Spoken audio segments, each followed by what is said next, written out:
Pikat e kalimit kufitar në Shqipëri do të funksionojnë me një sistem të ri sinjalistike dhe orientimi për udhëtarët. Këshilli i Ministrave ka miratuar një vendim të ri që përcakton standardet e tabelave dhe simboleve që do të përdoren në të gjitha pikat kufitare të vendit në zbatim të kuadrit të ri ligjor për kontrollin e kufirit shtetëror. Qëllimi i këtij ndryshimi është krijimi i një sistemi të unifikuar informacioni, i cili synon të lehtësojë lëvizjen e qytetarëve dhe të rrisë qartësinë e procedurave për hyrjen dhe daljen nga territori shqiptar. Tabelat orientuese do të jenë në gjuhën shqipe dhe anglisht, duke i bërë më të aksesueshme edhe për udhëtarët e huaj. Sipas vendimit, zonat ku kryen kontrollet kufitare do të identifikohen me sinjalistik të posaçme në aeroporte, porte dhe në akset rrugore që të çojnë drejt pikave kufitare të kësore. Gjithashtu, çdo pikë kalimi do të pajiset me tabela standarde identifikuese, ndërsa aty ku funksionimi kryhet me orar të kufizuar, do të afishohen edhe oraret zyrtare të shërbimit. Risia sjell edhe organizimin e kursive të kalimit. Autoritetet parashikojnë ndarje të dedikuara për kategori të ndryshme udhëtarësh,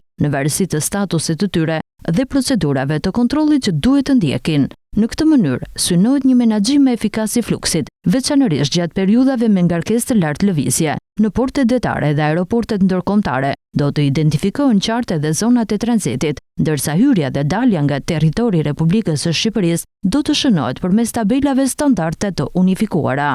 Vendimi parashikon gjithashtu mundësinë e krijimit të kursive të veçanta për automjete të ndryshme, përfshirë autovetura, autobus dhe mjete të transportit të mallrave në përputhje me nevojat operacionale të çdo pike kufitare. Me hyrje në fuqi të këtij akti, shfuqizohet vendimi i mëparshëm i vitit 2016, duke hapur rrugën për një model të ri administrimit të sinjalistikës kufitare. Për zbatimin e standardeve të reja, do të angazhohen operatorët e aeroporteve, autoriteteve portuale, autoriteti rrugor shqiptar dhe institucionet përgjithëse shtetërore. Autoritetet vlerësojnë se ndryshimet do të kontribuojnë në rritjen e sigurisë, përmirësimin e orientimit udhëtarëve dhe harmonizimin e praktikave shqiptare me standardet e Bashkimit Evropian.